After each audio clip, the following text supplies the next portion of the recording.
Tolerance means to bear pain or hardships with patience. It also means to bear things you don't like.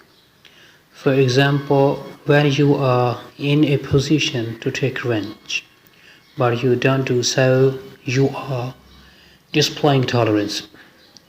The greatest tolerance was practiced by our Rasul sallallahu alaihi wasallam.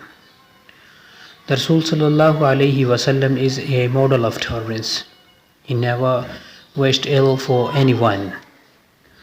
Hazrat Aisha radhiyallahu anha said that the Rasul sallallahu alaihi wasallam never took revenge upon anyone. Abu Sufyan was the worst enemy of Islam before he became a Muslim.